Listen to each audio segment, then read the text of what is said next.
Good evening, everybody.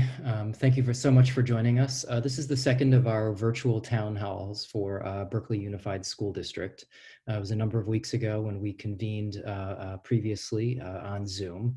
Many things have changed since the last time we were together as a community to talk about distance learning, COVID-19, and the district's many responses to the illness. We're pleased that you can be here for an update. We have a number of modifications that we've made to this evening's town hall. That includes inviting a partner organization called Thought Exchange to join us and to support a more participatory activity or two through the course of our town hall. So at various points during tonight's activities, we're going to pitch to Thought Exchange. They're going to lead us through several sort of survey activities that will help us all participate a little bit more richly in tonight's Zoom activity, and then we'll also help the district collect some important information. I'm joined by this evening by a number of colleague panelists. I'd like to introduce them to you, and then we'll begin the evening. First, I'm joined by School Board Director Khadijah Brown, Associate Superintendent of Educational Services, Ms. Bajay Tiara, our Director of BSEP and Community Relations, Natasha Beery, Director of Technology, Jay Nitschke, and then by Andy Krenz, who I mentioned is with an organization called Thought Exchange, and at several points during tonight's conversation, we will ask Andy to facilitate an activity or two. With that, I'm going to reshare my screen, and I would like to explain to you a little bit more how we've got the evening structured, and then we'll invite a number of remarks.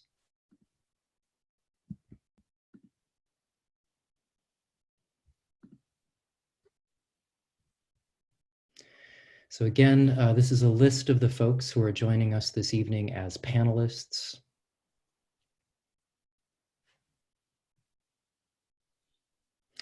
Our agenda this evening includes welcomes, introductions, and then I'll invite Director Brown to offer several comments on behalf of the school board.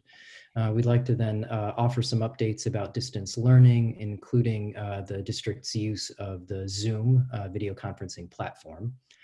We'll then provide a few updates about some of our community relationships and talk a little bit about some recent news related to health orders.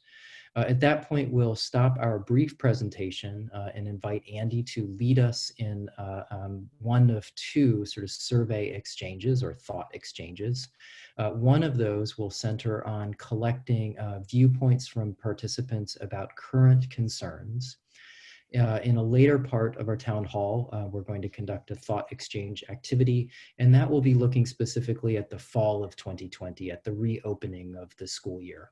At that point, we'll offer some preliminary information about a number of brand new advisory committees that we're intending to assemble in order to solicit feedback from both educators and the community about the fall of 2020. And then we'll also conclude with a few next steps. So with that, I'd like to invite School Board Director Khadijah Brown to offer a few remarks on behalf of the school board. Director Brown. Thank you. Thank you so much. Good evening, everyone. As Superintendent Stevens said, my name is Khadijah Brown, and I am proud to serve as a board member for the Berkeley Unified School District. And so I'd like to thank Superintendent Stevens, Board President Judy Appel, and my fellow board colleagues who are listening in right now for the opportunity to be on this evening's panel and represent the school board. So before officially welcoming you, I'd like to offer a few thank yous. And the first, of course, will go to our superintendent and staff who are working extremely hard during this uncharted time. And I would also like to thank our parents who have now become in-home teachers and 24-hour caregivers. And it's no secret that this is a really difficult time for all of us right now, but I think we oftentimes forget how much harder our parents and our guardians are working, and you all deserve a bit of thanks. So thank you for stepping in and for partnering with us in educating your children. I'd like to thank our teachers, especially our lead teachers who are working extremely hard to make sure that learning is still taking place and that it's still possible for our students. And figuratively speaking, the classroom has no walls. And so we want to ensure that no matter where they are, our students are still learning. And this has been and will always be a priority for the district. And many of you already know that I too am a classroom teacher, and I have to be honest in saying that this has by far been one of the most challenging transitions I've ever experienced in my career. And so my heart goes out to our teachers, and I appreciate you all so much for all of the ways that you are becoming web designers and techies and supporting our students during this time. And then I'd like to thank the many, many stakeholder advocates that have reached out to us during this time. It is my hope that through your advocacy, some light can be shed on what's working really well within our district, and also what isn't working well at all. And my role as a board member, our roles as board members, are to listen to your feedback and to make informed decisions that will support and provide direction to the superintendent and to our district staff. So we want to hear from you. In fact, we need to hear from you right now. And my board colleague Ty Alper always says that it is our job, it's our role as board members to listen to you even when you're not happy, well, especially when you're not happy. And so please keep the feedback coming. Brent, as Superintendent Stevens mentioned earlier, there will be a survey introduced later on this evening by Andy, and I implore you to please, please, please take the survey. We need a diverse and representative group to receive feedback from, so we can know how to continue to move forward. And so finally, welcome to tonight's town hall session. It is my hope that tonight will provide some much needed clarity and a bit of information about what's to come. And my role here tonight is to listen intently to your praises, to your feedback, and most importantly, to your concerns, and to make sure that I, as a board member, that we, as the Board of Education, provide direction based off of our community needs that are expressed tonight and through the rest of this time. So again, thank you so much to everyone out there who's joining us this evening. And thank you, Superintendent, for the opportunity. And I look forward to a very, very informative meeting. Thank you. Thank you very much, Director Brown. Really appreciate you being here with us and those remarks on behalf of the Board of Education. I'm going to share my screen again, and we will continue on with some information for the public. Let's continue, and I'm going to invite Associate Superintendent Bajay Tiara to offer a few slides of information that represent updates about our distance learning efforts right up to the minute.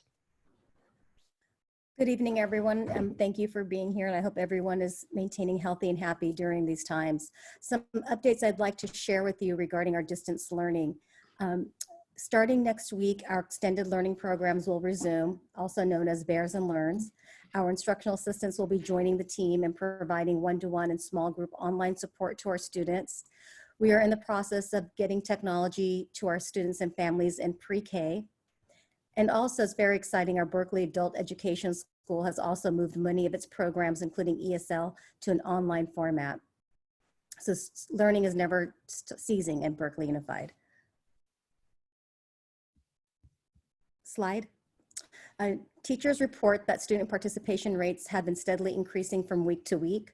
Last week, we sent a student survey to all of our secondary students to get feedback on their experience. We've received approximately 2,600 responses. We are currently in the process of analyzing the data, which will give us some needed feedback on how we can improve our teaching and learning. We also today sent a corresponding parent survey. It was distributed out today to gather parents' perspective on the distance learning plan. Slide, please. And also on April 22nd, the Board of Education took the recommendation of the superintendent to close school facilities for the remainder of the school year. Slide. A Zoom update. I'm happy to announce that we will reinstate the use of Zoom on Monday, May 4th. Teachers will have the option to select between Zoom or Google Meet. Some changes to the platform include updated security protocols. Students sign in through a single sign user studentsberkeley.net account, and we've also expanded professional development for our staff. And I believe, Natasha, I hand it over to you. Thank you, Bajay. Just a brief update. We are very fortunate in Berkeley to have a partnership with the City of Berkeley and the Public Health Department, and as most of you may have heard today, there was, as expected, an extension of the shelter in place that went out from our city and then the 6 Bay Area counties. Berkeley is unusual in having its own health department in addition to the county health department. So they did give us a heads up that that was coming. And that extension comes with a few changes. While we do all need to continue to shelter in place and limit our trips, if you wouldn't mind clicking next, I'll show you what those changes are. And that is, there is now greater freedom to engage in construction projects. We'd already been given approval for some of the key projects that we needed to continue for our students. However, that is now much easier to do. And the really interesting piece that we're looking for further clarification on is that there will be some opening of outdoor facilities, including athletic fields. We have asked for some further clarification as to whether that means the, for example, King Track that I know a lot of people like to use, and that has not been open to the public. So we've asked about that. We are fairly certain that basketball courts are still off limits because of the use of the ball that goes back and forth. And we think that tennis might also fall into that, but we've asked about baseball. We do know that playgrounds, unfortunately, do remain off limits at this point because of the high touch element of the use of those facilities. And then as far as the ongoing requirement, you know, again, we still all do need to stay in place except for when you need to go out to do essential work, to go grocery shopping. We do ask that in terms of the face coverings, which as I think you all know are now required as well to protect each other, that for example, if you come to BUSD to use our wonderful Ed Hub to get supplies or to come for our meal services, that you do your part in protecting the wonderful staff and volunteers there by maintaining those face coverings and maintaining the 6-foot safe distance. Thank you. And then I just want to give a shout out to our tremendous community partners. The Berkeley Public Schools Fund has been there from the beginning, huge support to us, helping out with the Chromebooks, for example. They and our Office of Family Engagement partnered together with a local church, the City Center Church, in distribution of school supply bags this week to students in need. These were arranged, you can see the colorful bags there by age, so the kids were getting appropriate supplies for their grade level. Our tremendous nutrition services staff has been out there distributing meals since the beginning. Our gardening program this week also distributed, or starting last Friday, distributed gardening kits at our meal distribution site. Our music program funded by BSEP has already had many instruments in the hands of our students and ensured that the remaining instruments got to their students. I believe I've mentioned in a previous presentation that our library staff on the day that school closed managed to check out 14,000 books.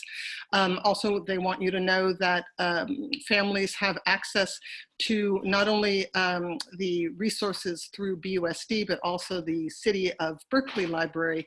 Students can access a number of resources through their own portal called Sora through BUSD, but also parents, guardians, families should know that you have the opportunity to go to the Berkeley Library website and access books, videos, audiobooks, lots of great resources there through that partnership. So we're very fortunate that so many have stepped up. Oh, also want to give a shout out to a newly forming volunteer team of tech support folks. Kathy Campbell is organizing a number of volunteers, again, through the Berkeley Public Schools Fund, a Berkeley School Volunteer Program, who are going to supplement our own incredibly hardworking technology staff to try and support families who have technology needs. So with all that said, I want to turn over to our newest partner, and that is thought exchange. As Superintendent Stevens mentioned, we were fortunate to find out through sister districts about the thought exchange platform, which has been in existence for some time, but has stepped up during the COVID-19 crisis to offer their services to districts for free for questions having to do with the COVID-19 situation. And we're incredibly grateful for that opportunity, as we, in our last town hall, had 500 people participating. I see we have over 300 at least right now. And we had well over 200 questions, which we tried to field at the time and organize into FAQs. So finding out about this thought exchange, which is a much more interactive way for people to engage and sort of crowdsource and think through ideas together, was really exciting to us. So with that, I'm going to turn it over to Andy Krentz from Thought Exchange and ask him to explain what people need to do to engage with this first question as a thought exchange example.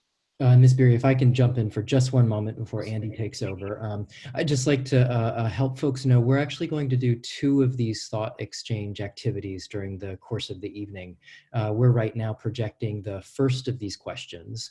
And we hope as you answer this question that you'll think about specifically what's taking place right now in the district. The second of these activities will ask you to focus on the fall of 2020, the reopening of the school year. So please know that we'll ask you 2 questions. One, we ask for your feedback about what's on your mind right now based on your experiences up to the present time. And then the second question, again, we'll ask you to project ahead and think a little bit about the reopening of the fall. So Andy.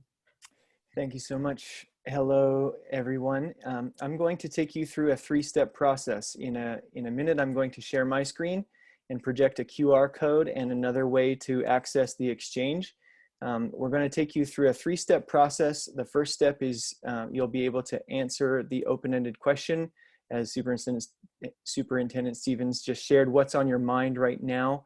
What are the concerns and questions you have today? Maybe in regards to one of the presentations that we've just seen, or something that's really on your heart right now. And so the first step is answering the question using the platform. The second step, we're going to ask you to consider and rate the thoughts of others. You're going to rate those thoughts one at a time on a 5-star scale, just like you'd rate an Uber driver. If a thought resonates with you, you're going to give it a high rating. If it doesn't resonate with you, feel free to give it a low rating. You're not making value judgments on people. You're making value judgments on what thoughts are resonating with you and what aren't. And in the third step, in the discover step, we're going to take those thoughts and synthesize them into the priority areas, a much more efficient way of hearing from more of you and capturing more thoughts to be able to systematically address some of the concerns that you've got. So I'm sharing my screen now. There's one more thing that you need to know. If you are participating today and you are more comfortable in another language, there's in the introduction piece, I'm going to tell you how to get in here in a second, but in the introduction piece, you'll see a small arrow, and you can click that arrow and click English or other languages and be able to participate in the languages that are supported by Google Translate. And so I'll tell you that again in a second, but there's 2 ways to join the exchange. You can open up your camera on your mobile device if you've got that handy, and just point it at the QR code and a link will come your way. If your mobile device is not handy or you aren't able to access it that way, you can go to tejoin.com and type in this 9-digit code. I'll talk you through the 3 steps in the exchange, but I want to highlight a couple of things as some of you are already into the exchange. Your personal profiles are not attached to the thoughts that you share. The thoughts that are shared are anonymous. Feel free to share your thoughts in your own words. I'm asking that you would remain respectful and on point. Thoughts that are inappropriate can be flagged and removed from the exchange, but they're going to be shared with others exactly how you write them, and others are going to see those thoughts and weigh in on them on this 5-star scale. And so once again, open up your QR code, scan the link, and click that link that you get, or go to tejoin.com and type in this 9-digit code. I'm also going to put it in the chat, but Zoom has changed their chat abilities, and so you'll need to copy and paste this if you, as opposed to clicking this link, you'll need to copy and paste it into a browser window. We're going to take 5 minutes to participate through this process. Please share a thought or two. I see that there are 341 participants. I know that many of you are Zooming in here, more than one in a room, and so feel free to participate individually if that's the case. Share a thought or two, and I will resist the temptation to talk all the way through this process as you're thinking about the thoughts and questions that you'd like to share about what's on your mind right now, and I'll coach you through here in a minute into the subsequent steps.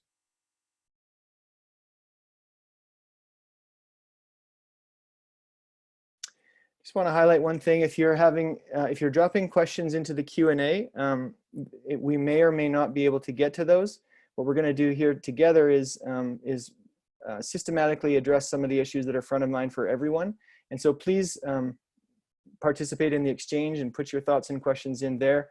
Assign your ratings to the thoughts and questions of others, and we'll be able to arrive at some degree of consensus on what we're going to spend the time on here today. I'll leave this QR code up for another few seconds, and then I'll take it down. The chat includes the link to this exchange, which you can participate in if you're still needing the way in.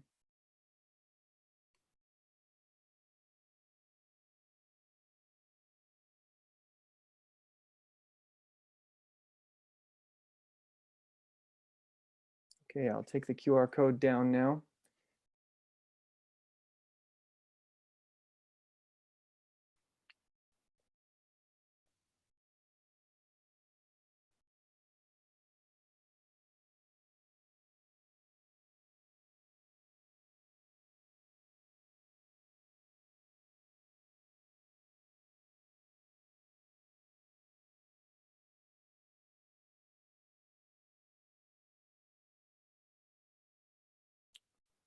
Just to explain what you're seeing on the screen, what you're seeing on the screen is just a visual representation of what's happening virtually right now as folks are coming into the exchange, sharing a thought, and connecting with one another and with the thoughts of others. And on the right-hand side, we're just seeing some thoughts move around based on how you're assigning stars to those. And in a minute, we'll be able to take some of those top thoughts and questions and actually address a few of them in real time.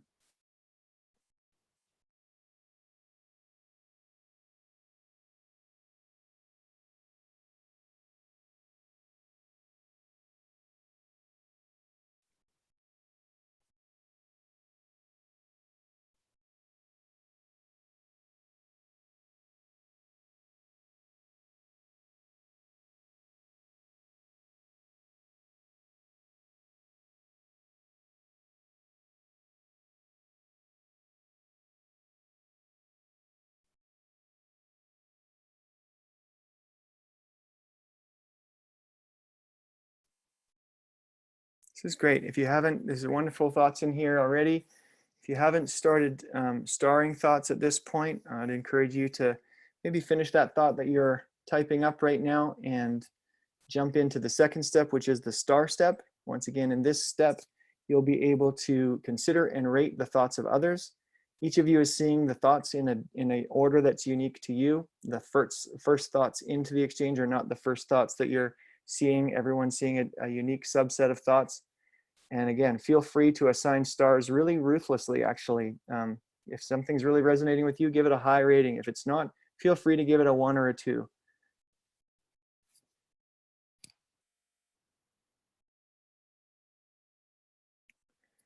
If you haven't started starring at this point, please go to the star step and weigh in on the thoughts of others. See if you can get through at least 10 or 15 thoughts each. That would be really helpful.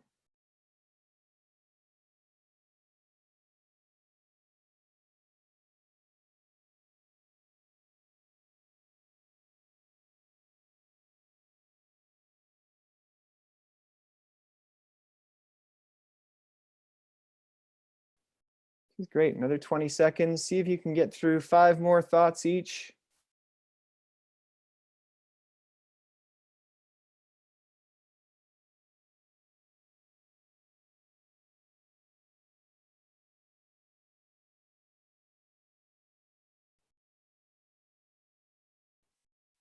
And let's just give it another 10 seconds or so. Let's just, folks are still, I see there's still the odd thought coming into the exchange.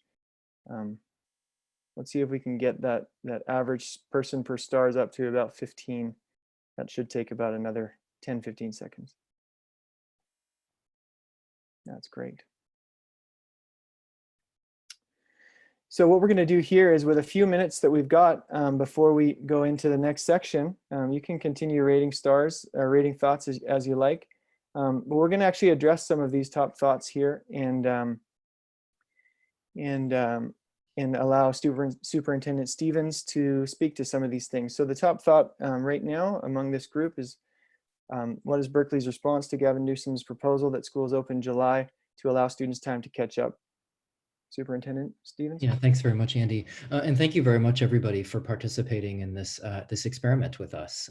I sat enthralled, like probably you did, as the ratings became more evident. So this first question about Governor Newsom's statement yesterday has been on our mind as well. I can share with you that superintendents and school boards were not aware that Gavin Newsom would make those particular remarks in his press conference yesterday. And so, like many parents, we're in the process of sorting out what they might mean for us. Top of mind for me is two issues. The first has to do with funding. The governor did not speak to the availability of funding to pay for the added costs of expanding the school year into the summer. Of course, many costs that we incur during the school year, we would also incur during the summer. And so without additional funding, I fear, in fact, that we're going in the opposite direction. We're actually preparing to take another $2 million out of our budget, as opposed to having resources to be able to invest in additional services. The second critical issue in all of this is on a local district, district by district, agreements about the length of the school year are negotiated. And so while we're certainly leaving the door open to those conversations, we have those two critical steps in front of us before we can make any form of commitment about an expanded school year for students. Having answered that, though, we are hard at work on redirecting some resources to an expanded version of our summer programming. In typical summers, we offer school programming for students with disabilities, the BEARS program, and high school credit recovery. We're planning to add to those offerings by some version of an extended distance learning program, most likely targeting students who fall in the unduplicated student count. This means that they are either English language learners, that they qualify for free and reduced lunch, or that they qualify for homeless and foster children services. So for now, we've got lots more to learn before we can say anything definitive about the realistic nature of the governor's comments. Thank you so much. So as we're going here, there's a number of thoughts all around that, some of which you've answered already. But this one is particularly insightful, and I think it's something that everyone shares, worried about fall instruction and what that will look like. Certainly lots of questions about school being open for real and all of that. Anything further to share on that thought? Yeah, thank you, Andy. Summary thoughts. We do know, based on the governor's statement on April 14th, when he issued what he called the roadmap to reopening, that most likely schools are supposed to open in the fall, but under the sort of conventions of social distancing. This means typically that we're maintaining distances of 6 feet, that we are wearing masks, that we're wearing gloves. Of course, in a standard classroom with somewhere between 19 and 28 students, social distancing is not possible. And so this has caused us to do some thinking, and in fact will be the entirety of the next section of our meeting, about how we might implement school and also maintain social distancing conventions. So I'll talk at more length about that. The short answer, though, to this question is that we do anticipate our facilities will be open, but that it will look very different from the standard school year, that we very likely will only be able to bring some students back at any given moment of time, while other students are very likely engaged in a revised version of distance learning. That's great. So a lot of thoughts in the exchange regarding appreciation for you as a superintendent, Superintendent Stevens, and your staff. Just want to pause here and make sure that we are taking a moment to say thank you for the hard work that you're doing. I know that you're a humble person and your team is humble, but it bears a pause to thank you for the hard work that you're doing. Yeah, I appreciate that. And I have to take advantage of this opportunity just to really thank teachers and parents. I think it's because of the hard work of both of those groups of our community members that this is working as well as it is right now. We certainly have a long way to go, but it is important to acknowledge that both parents and teachers are playing really pivotal roles right now to support our students. Yeah, that's great. So there's a number of thoughts in here directly related to schools opening, and we are going to have another exchange on that with creative thoughts and the creative space around it. But there's a concern for families here that resonates with everyone for right now, that families are not engaging in virtual learning, and the ideals aren't maybe ideal for all families. Superintendent Stevens? Yeah, this has been a question, I think, really at the center of concerns for the current quarter. Under sort of considerable time strain, we created a distance learning plan back in mid-March.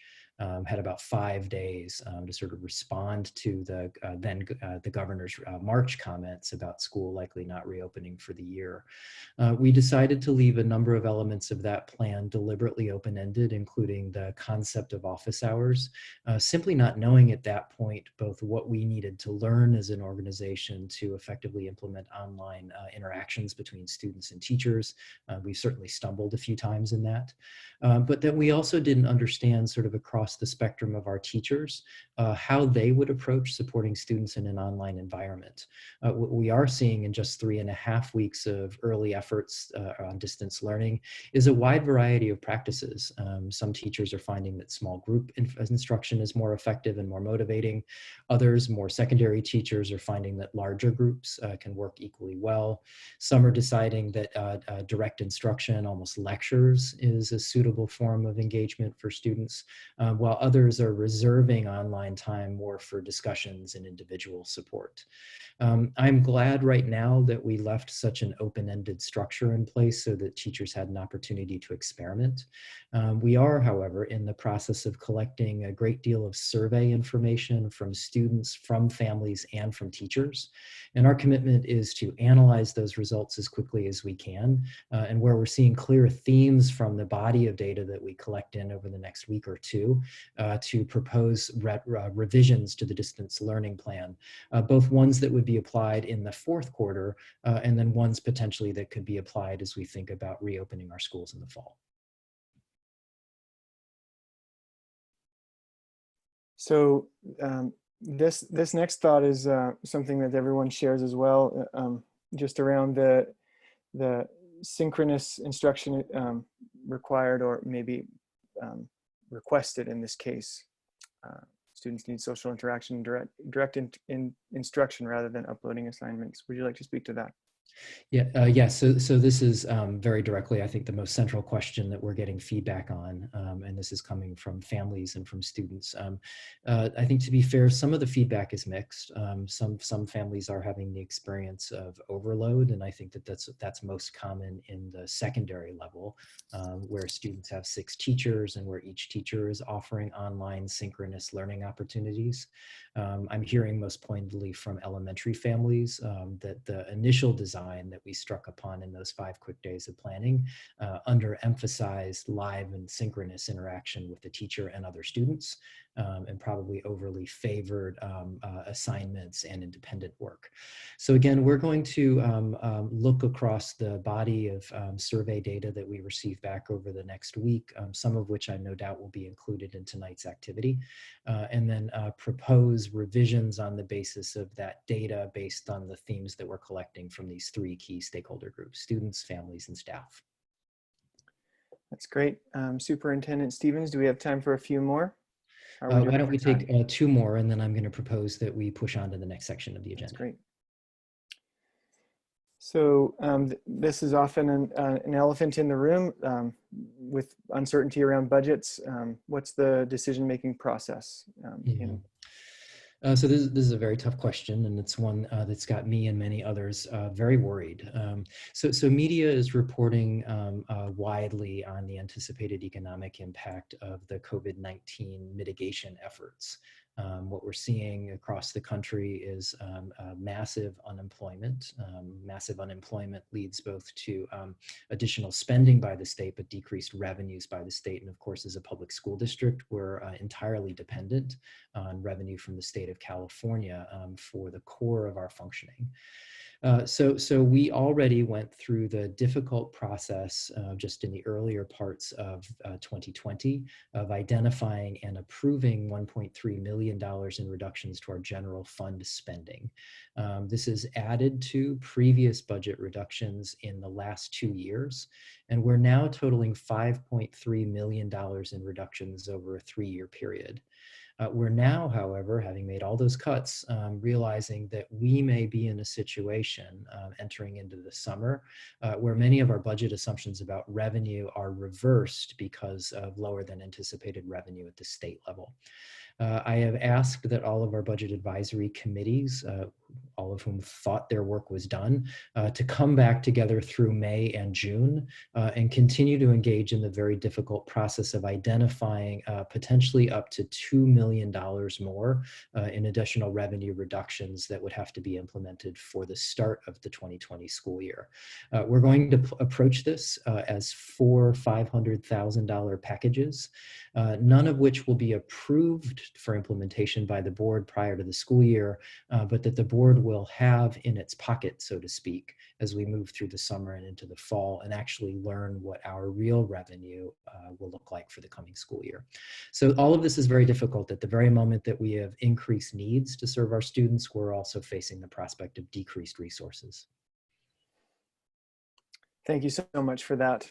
I'll just reiterate that there's a number of thoughts in this exchange directly related to schools opening and what the future will look like. Again, we're going to do another exchange seeking feedback and actually getting past the concerns that is weighing heavily on our minds right now to actually being into some creative thought and scenario planning. This one, we work with districts across the continent, is front of mind for almost every community, and I think it bears some of our time here tonight as our last thought. Yeah. This one, I think for many people is just a heartbreaking element of the isolation that's coming with the shelter-in-place order. What I'm hearing over and over again is feedback directly from students who are writing me, as well as families, about the cumulative impact of social isolation, particularly on teenagers who thrive with social interaction and who decline without it. There seems right now to be very little substitute for it. Another hour on Zoom is another hour on Zoom for many students, and it simply can't take the place of meaningful interaction and time with friends. So I'm hearing a lot about sort of growing concerns among families and educators about depression that's very directly a result of what's going on right now. Of course, we have many mental health resources in our district. That includes counselors at all of our secondary schools and a particularly strong counseling team at the high school. What I would urge families to do, if you are seeing signs of depression in your child, please don't be silent about it. Reach out through your teacher to your principal, identify the counselor at your school, and please let the school know what's going on. While there may not be great remedies in our grasp right now, meaning we can't bring kids together personally, it's very important that the school is aware of what's going on and exercise any latitudes it can to support students. Sometimes that may look like a break, sometimes it may look like a private check-in with a teacher or a counselor, or students themselves may have important ideas about what would be helpful under these circumstances. So please take this seriously, parents, educators. This is something that we definitely have to be concerned about. That's great. So just a final thought here, 271 of you shared over 300 thoughts, 328 thoughts. Those thoughts have been captured. The team at Berkeley Unified has committed to reviewing some of those thoughts and maybe even sharing back some further information than we've had time for here. And with that, I'll pass it back to you. Great. Thanks so much, Andy, for leading us in that first activity. And we'll do one more of these. I'm going to share my screen again. And what I'll propose to do is talk a little bit more about the fall.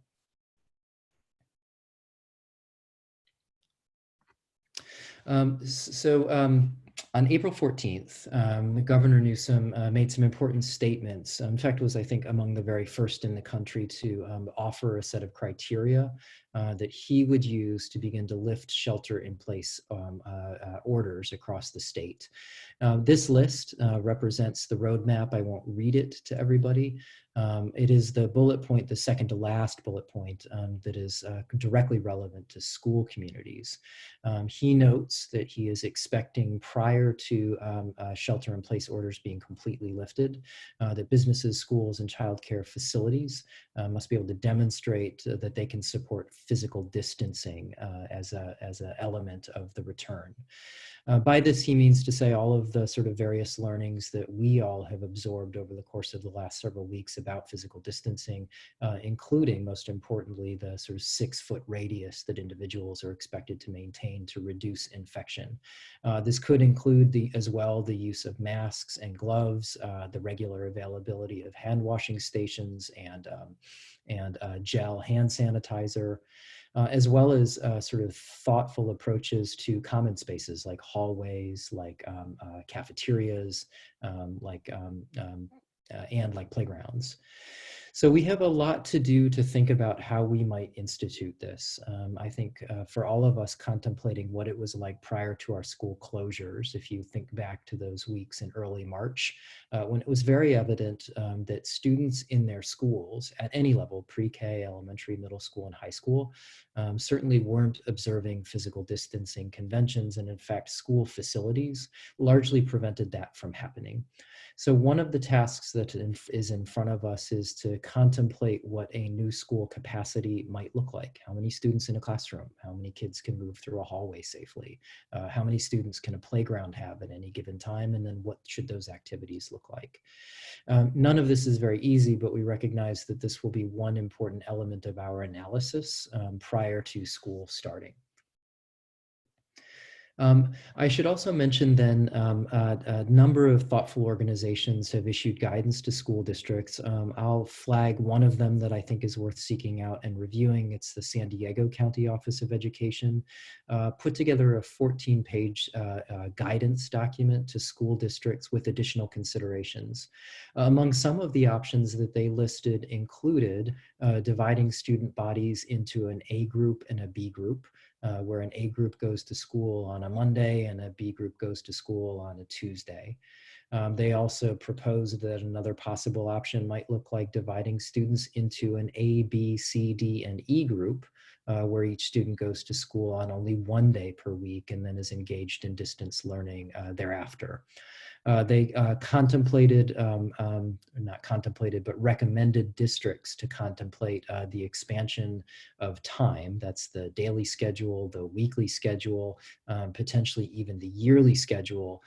And it was, I think, that Governor Newsom noted that by expanding the school year, it's one way to potentially create the lower capacities in schools that would permit a return earlier.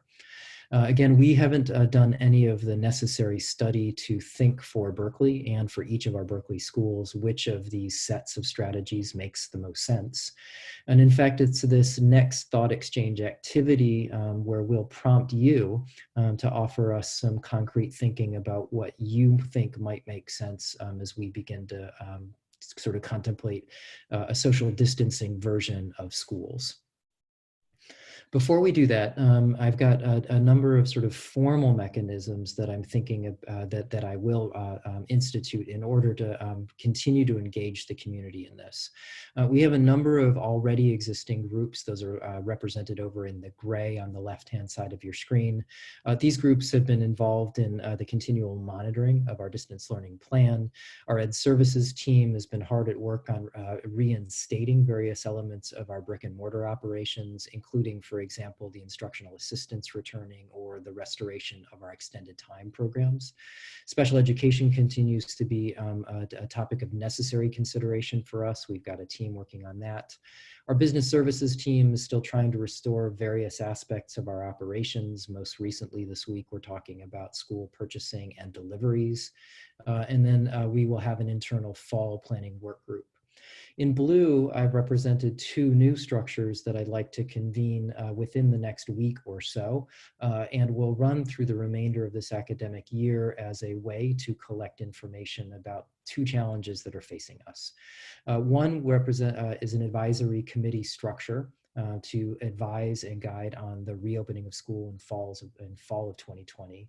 And then the second, as I've mentioned already, is the reinstatement of several budget advisory committees to be able to guide us on this really unsavory task of trying to find another $2 million in potential reductions to our budget to be implemented if needed. So with that, Andy, I'm going to pass it back to you. We've got one more thought exchange question. And here it is. Why don't I read aloud and then I'll pitch to you and you can walk us one more time through this activity. So the question is this is what we'd like you to help us with. What are the most important things our school district needs to think about as we continue to respond to the COVID-19 pandemic and plan for the future? And very specifically, the future in the sentence is the reopening of schools in the fall of 2020. So Andy, I'm going to unshare my screen and the crowd is yours. Thank you so much. So we're just noticing that we've got a couple extra people joined us since we did this the first time. It's a three-step process we're going to take you through. You can scan the QR code and participate clicking the link that you get when you scan that QR code. You can also go to tejoin.com and type in this different 9-digit code. It's going to be a different exchange than the last one. I realized that when I posted the link in the last chat, I think I only posted it to the panelists. So I'll do a better job of posting the link in for everyone here. If you click that, if you copy and paste that link into your browser window, that's a third way you can participate here. So please open up your personal devices.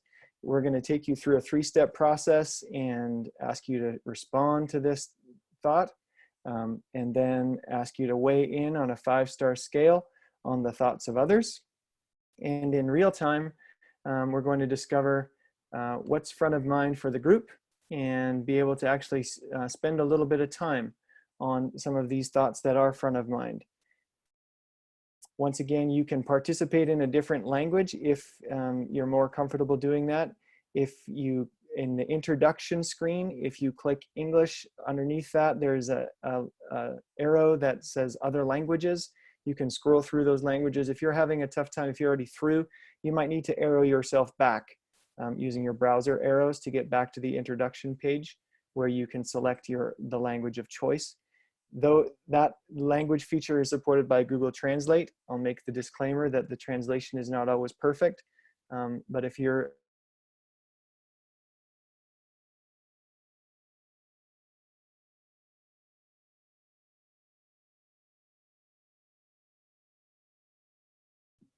Hey, Andy, we're not able to hear you at the moment. Oh, I'm froze. I'm back, correct? Yes, you are. Sorry about that. I was just explaining that with the multi-language capability, you may be able to participate in your own language if it's a Google Translated supported language. We realize that the translations are sometimes not perfect, but if you want to arrow yourself back using your browser arrows to the introduction page and participate that way, feel free to do that using the arrow that allows you to participate in a different language. The thoughts that you share are anonymous. There's no personal profiles attached to the thoughts that you're sharing. And I would encourage you all to be really creative, be forthcoming with your concerns, be creative with your ideas and share those throughout the process here. We're gonna weigh in on those perspectives, and if you're not one who would normally speak up in a group, this is your chance to actually have your thought be seen and heard by the group here. And interact with those thoughts in a really profound way as we arrive at some outcomes here and share the challenges and opportunities actually that this situation has presented.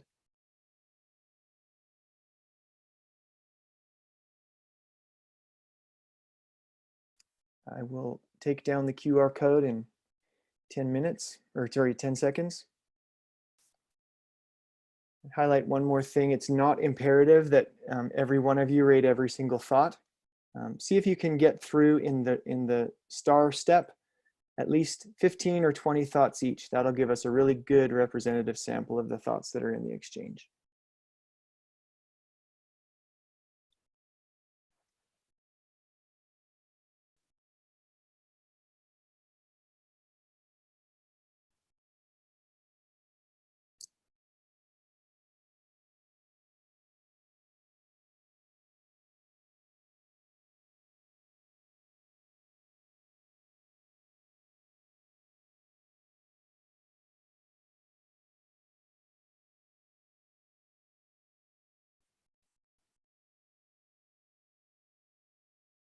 Highlight the ability that if you see a thought that inspires a new thought and you'd like to share another thought, feel free to toggle yourself back to the share step and share another thought. You'll be able to continue on in the star step wherever you left off. So feel free to go back and forth between steps as you like.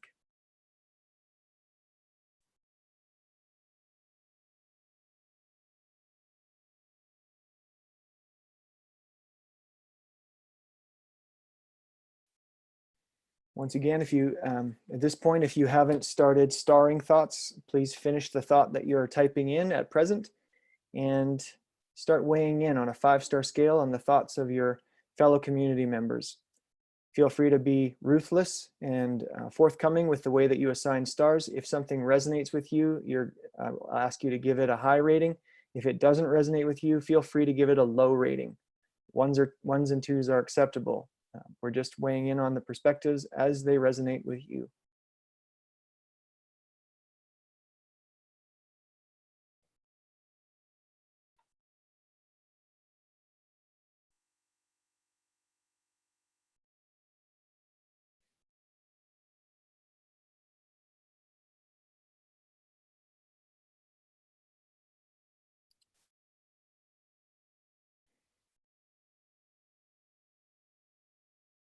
This is great. I can tell you are now all thought exchange professionals. I'm going to spend another 30 seconds here. See if you can each get through 5 or 6 more thoughts. Assign stars to those thoughts. And then we're going to spend a few minutes drilling into some of the top thoughts. And once again, the information will also be captured for use over the next while. And we're going to leave this exchange open over the next week. And so people will be able to participate to a broader scale even than those that have joined the call today.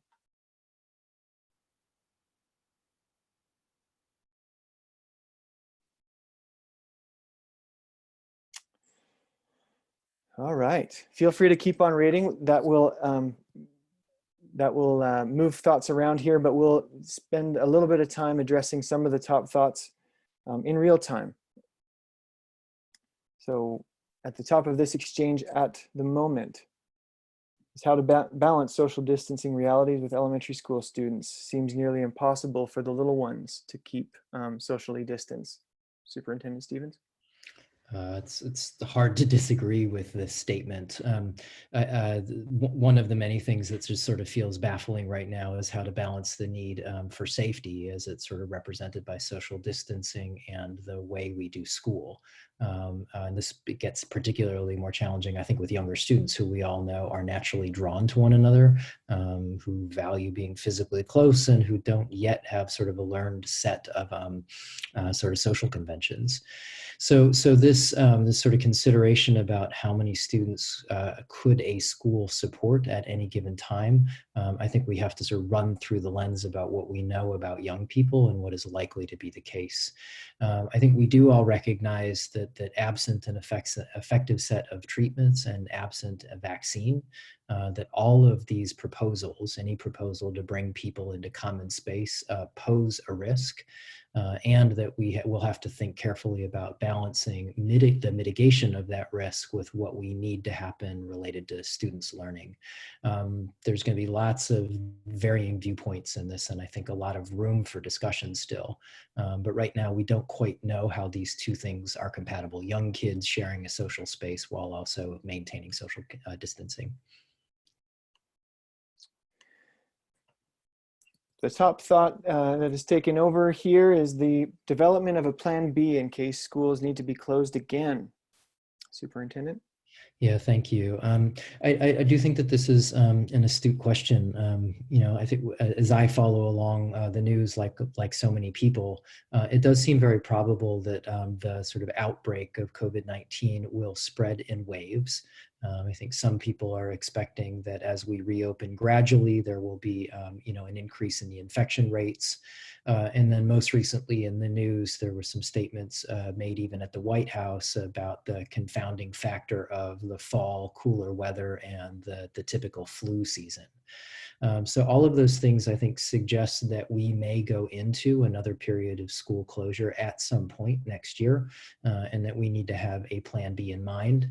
Ideally, it's an improved version of the distance learning that we're attempting on an emergency basis through the remainder of this quarter. But I do agree, I think plan A will be some hybrid version of school facilities plus distance learning. Plan B will be distance learning exclusively. Thank you so much. Another often touchy subject, but one we're going to address head on. Question is well stated. How will we staff smaller classes when we're facing budget cuts? Yeah. The only way really to contemplate having smaller classes, meaning having fewer students in a classroom at one time, is that some of those students are either at home or participating in some other program that currently does not exist.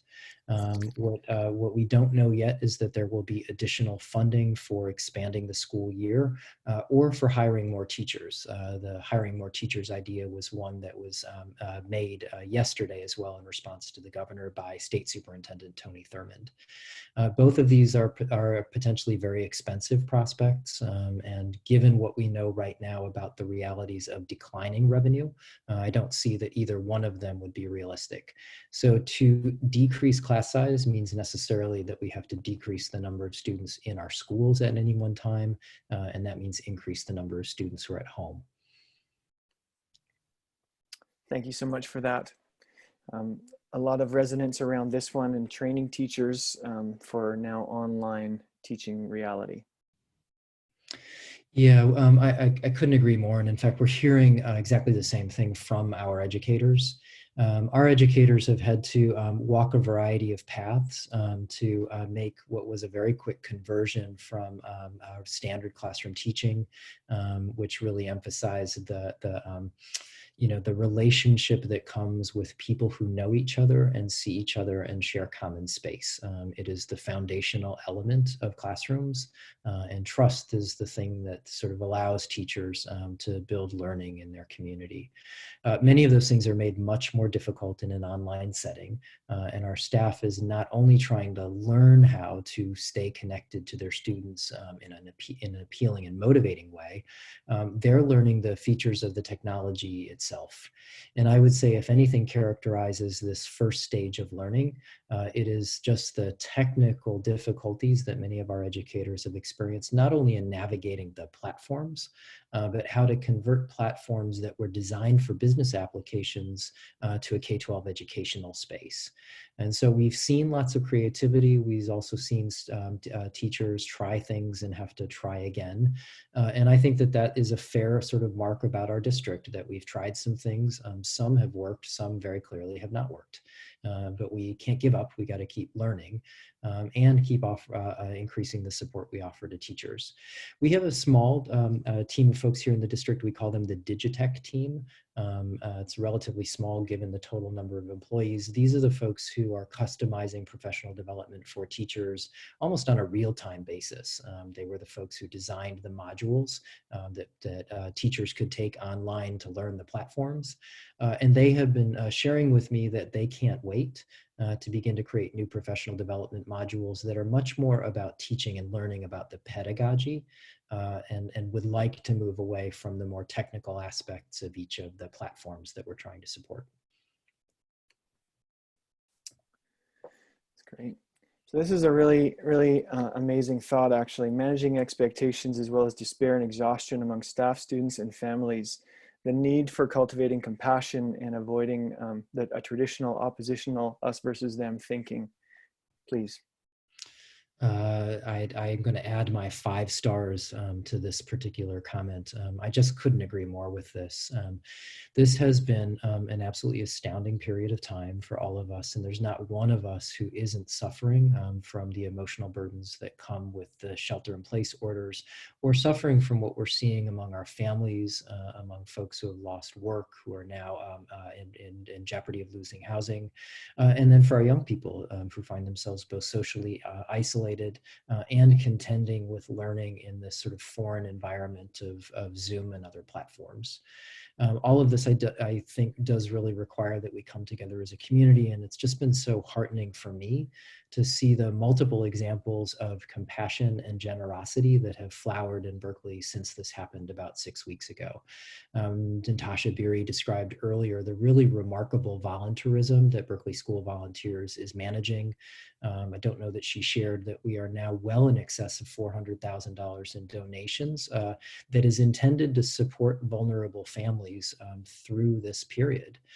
Those things only happen in communities that care deeply, not only about the educational system, but about each other, about their neighbors. And so I'm heartened to see all of those things. I hope that we as a community will continue to hew to those values. We'll very clearly continue to need them as we move ahead through these next sets of challenges. Hear, hear.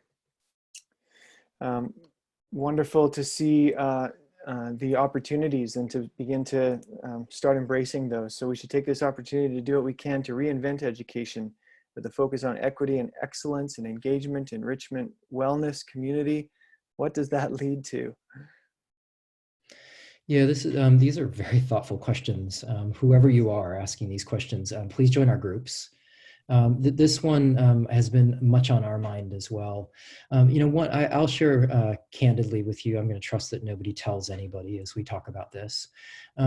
Part of the challenge, I think, in moving into Zoom is that what we're trying to do is essentially replicate a model of education that most of our teachers no longer believe in. Most of our educators came up in an environment where knowledge is constructed among students in the classroom through interaction. That's called constructivism. Most of our educators don't believe that lectures are an effective way to convey ideas or to teach. And yet in a Zoom environment where most people are muted, where videos are off, and where only one person can share the stage at a time, most often the instructor, many folks are feeling discouraged, I think, by the sort of return to an ancient pedagogy, a very old way of thinking about schooling. So part of the opportunity, as challenging as it is to try and draw from potentially promising practices that may not yet be widely used, but that represent a lot of promise. One of those ideas that's been on my mind is to pick up the idea of both performance-based assessment and standards-based grading, and let me describe what those mean. So performance-based assessment really means that seat time is no longer the valuable asset in schools. It's not about having attended and listened and regurgitated facts on the test, but then demonstrations of competence that most match real-world tasks are what should be valued in our school settings. We see those in lots of places already in BUSD. I think about nearly the entirety of our CTE program, our Career and Technical Ed program, where students are learning by doing.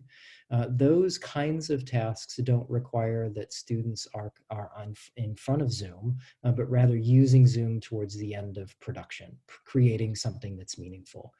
Standards-based grading is another sort of potentially promising practice. And what that looks like is that students are sort of graded or judged on their proficiency, not because, again, they've sat in classes or been able to regurgitate on a test, but rather because they have showed demonstration of the mastery of standards.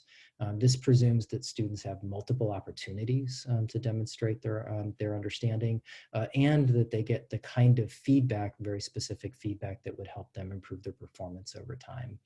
Now, these are concepts. How to turn them into something real in this environment is another thing altogether when we're facing not just pedagogical challenges, but financial challenges, staffing challenges, morale challenges.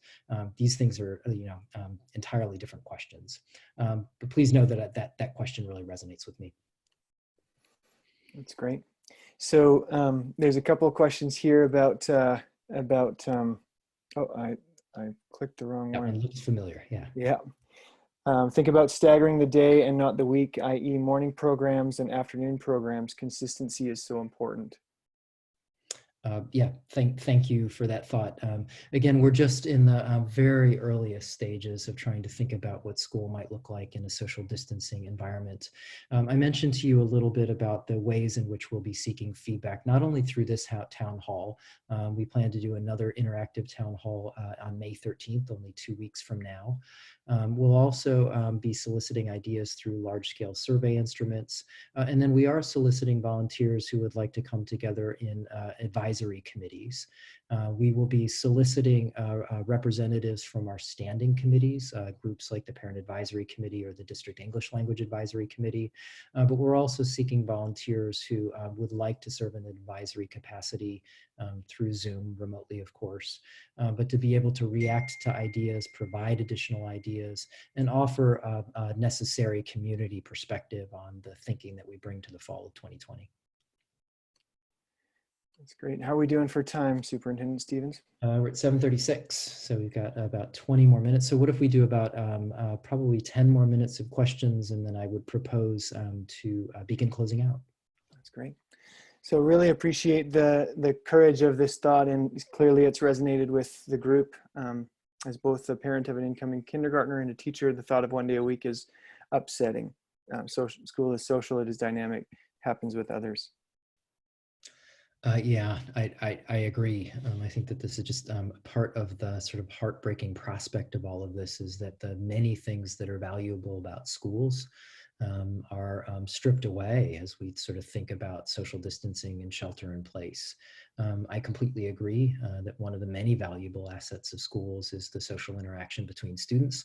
And in fact, most students would say it's the reason they go to school, to see their friends, to interact. Learning is secondary. And under these conditions, essentially what we're doing is minimizing many of those valuable assets that kids want from their school experience. So please know we're open to ideas. We don't yet have a fixed plan in mind. If there's ways to maximize social interaction and maintain social distancing conventions, that is the point of our engagement with community and staff right now, to do that kind of thoughtful brainstorming, to bring the best ideas to bear, and then select from them as we design for the coming school year.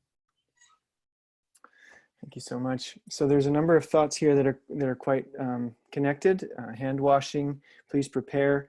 Bathrooms and classrooms. There's another one really close in behind of just a question of how custodial staff will maintain and be able to keep up with the health and safety needs.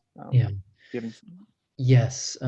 So if you think back about 6 weeks or so prior to the school closure, as school cleaning was one of a number of top priorities, we were certainly challenged at that moment, like all school districts and lots of organizations, to find cleaning supplies. It literally became impossible to find hand sanitizer, to find soap. And we continue to struggle with some of those shortages now, although we no longer need them as much. I imagine that we will be in that sort of scarcity scenario come the fall. We are taking steps now to try and increase our supplies of the materials that are available.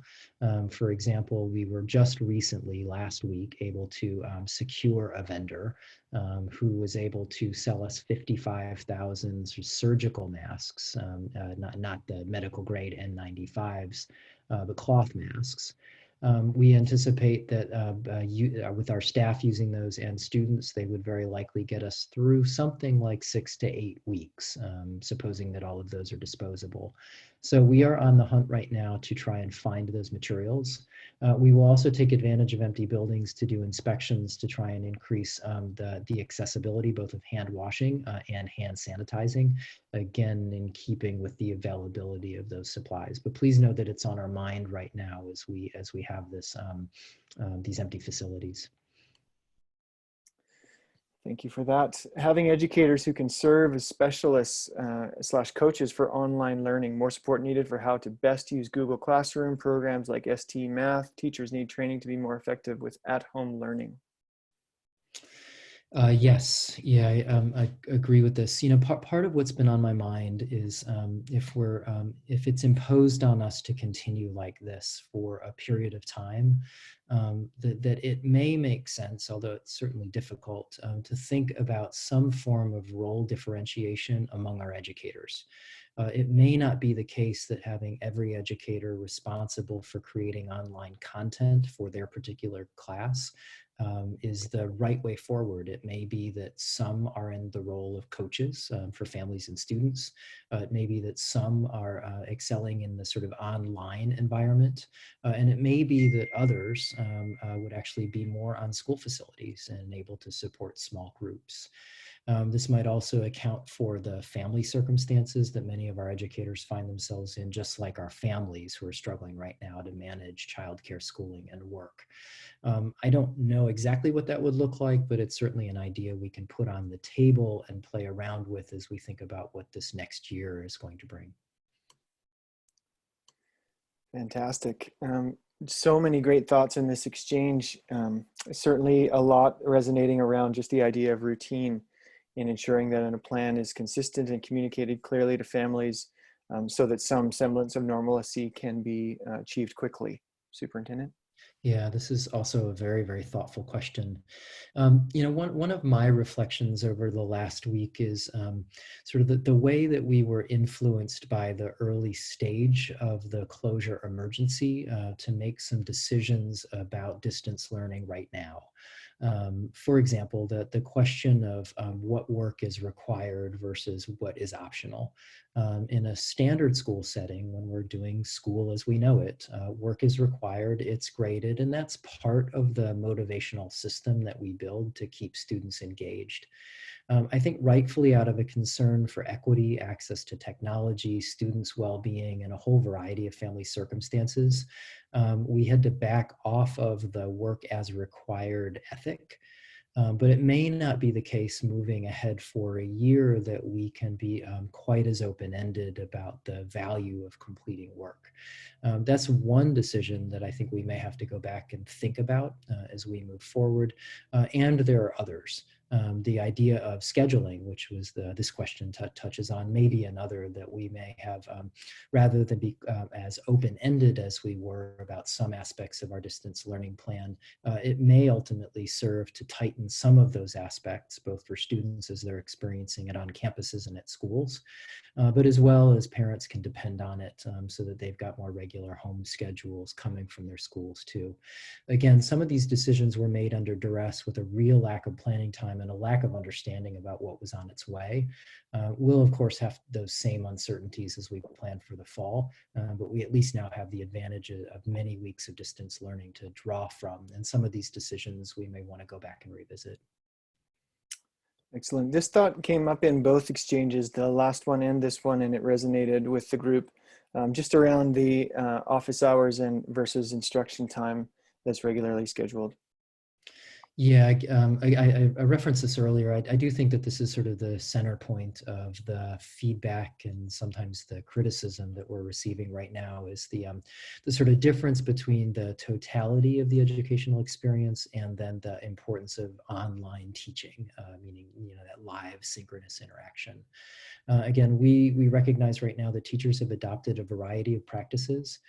To be clear, we were deliberately open-ended in thinking about office hours as an invitation for educators to figure out what's best for their students. We did that because we simply didn't know across 800 classrooms what distance learning can and should look like. It would have literally been a shot in the dark to try and define it a month ago. So now we have the advantage of being able to draw from a month of experience. We're going to draw from wide-scale surveying of our family, staff, and students, and begin to circle back on some of those questions about the right mix of assignments, small group support, individual support, and then that online instruction that was the topic of the question. Excellent. Can I just pause here and say that these thoughts are just amazing, and so many of you have taken the time to share so many of them, and we so appreciate that. So this one, if blended remote and on-campus learning I'd like to see the in-person part prioritize opportunities for real discussion and socializing too, with an eye on mental health and wellness. Yeah, so I agree completely. I don't think it's only me who's sort of realizing that the mix of social emotional support, socializing, downtime, enrichment, it was always important, but I think with our current reliance on technology to interact, it may actually prove to be more important. There was a really interesting article by National Geographic last week about the physiological effects of being on Zoom all day. Essentially, they were trying to describe why it is that people who use Zoom constantly, like most of us do now, are tired all the time. And so they offered a physiological explanation of why that's the case. In part, it's just because we are social creatures. We like to read each other's cues. We like to be together. And so any opportunity that we have to reopen our facilities and create some more of that downtime while also sticking to those social distancing conventions, to my mind, seems like a wise bet.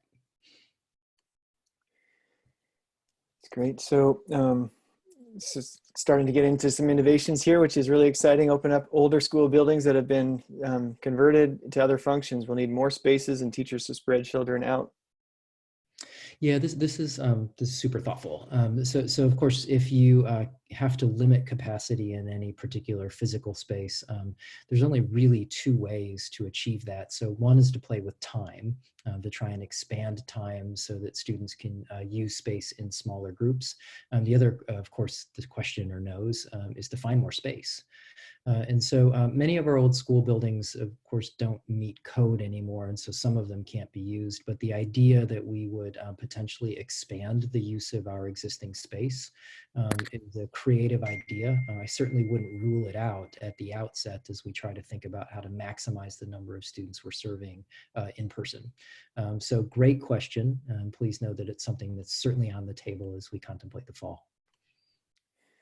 Excellent. So another one here, just like in the last exchange around developing compassion and ensuring that we're really deliberate around our most vulnerable populations. Yes. So among there have been a number of topics that have just probably been at the center of my sort of emotional attention through the last 6 weeks.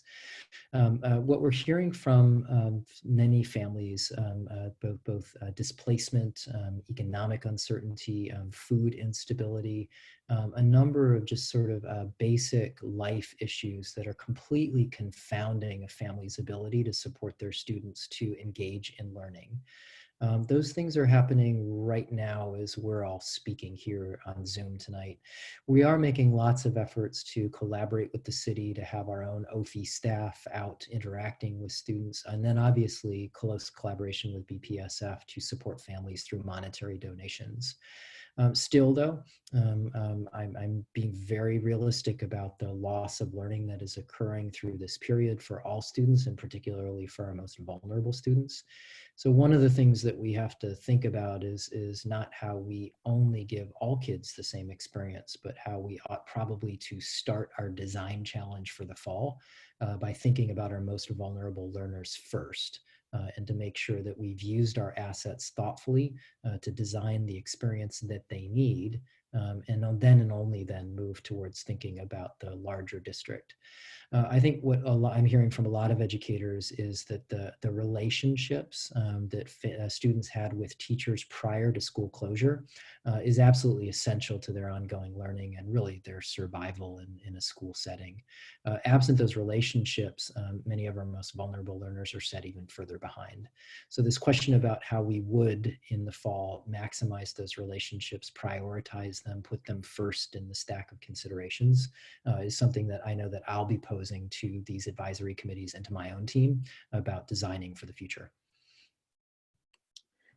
That's great. And so there, I'll link this one. Maybe this will be our final one. You can direct me otherwise if you'd like to spend more time. But I'll link this one with a couple of other thoughts just around parents managing schedules on either 1 or 2 days a week, or just like the different time frames. And so an idea here around weekly assignments being given digitally on Saturdays.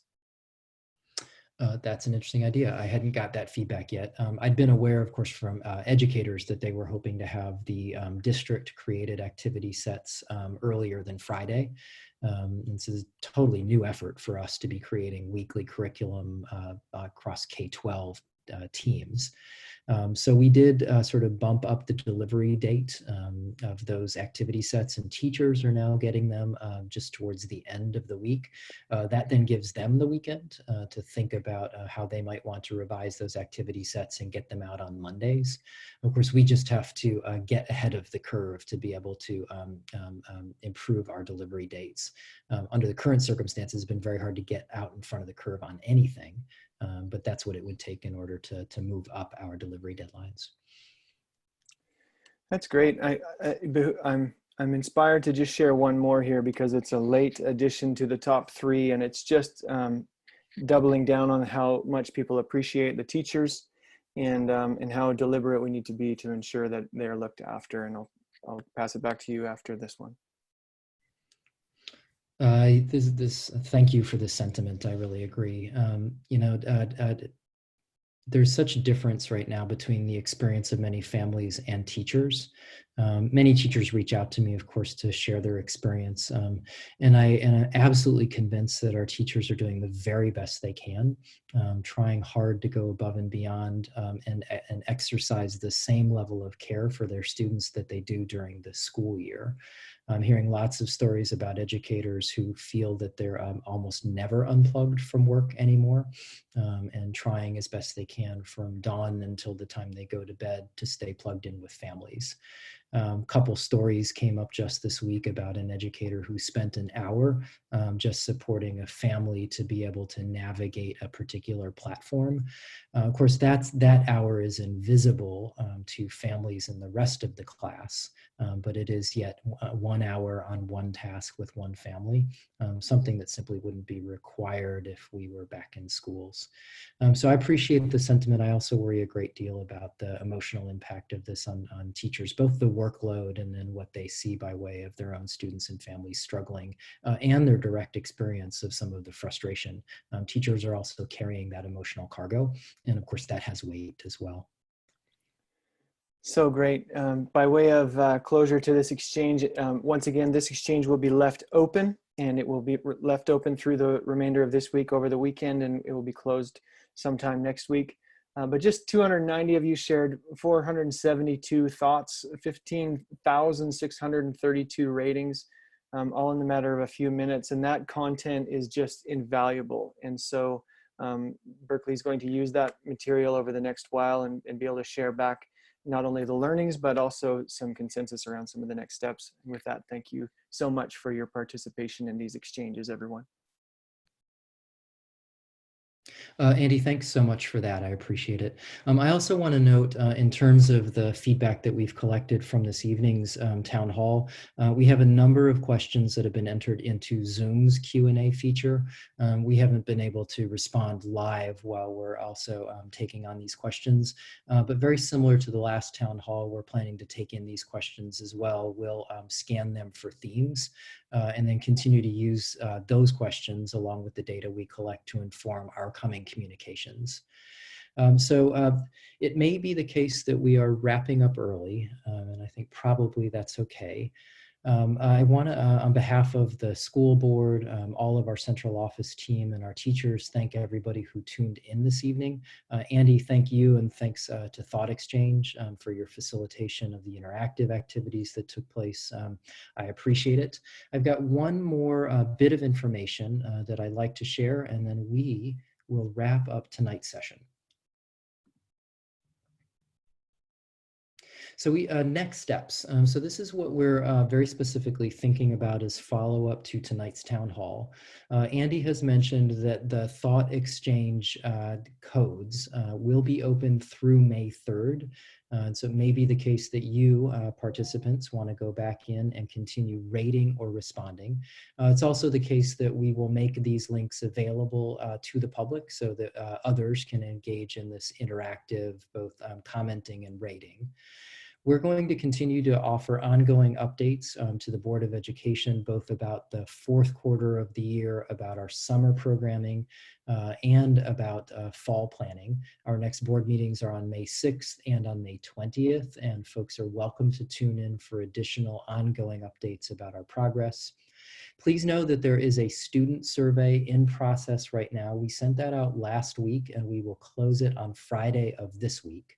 So far, we've had 2,600 secondary students, that's kids in grades 6 through 12, respond to our survey. We'd love to get as many students as possible responding to their own experiences of distance learning so far. And then just today, we sent out a parent guardian survey. That went out in the form of a letter from me delivered by email. I believe that's already out now. Links to that survey will be available on our BUSD website. And then your own school principals will also be sharing those survey links through their own school e-trees. So we very much appreciate that you respond to that. That survey asks some much more particular and fine-grained questions about distance learning as it's existed so far. Our next step in terms of collecting data from our community is to develop a staff survey. We'll be sending that out, we hope, by next week, and that will permit us to query all of our roughly 800 educators about their experiences. And then our next online town hall will take place 2 Wednesdays from now on May 13th.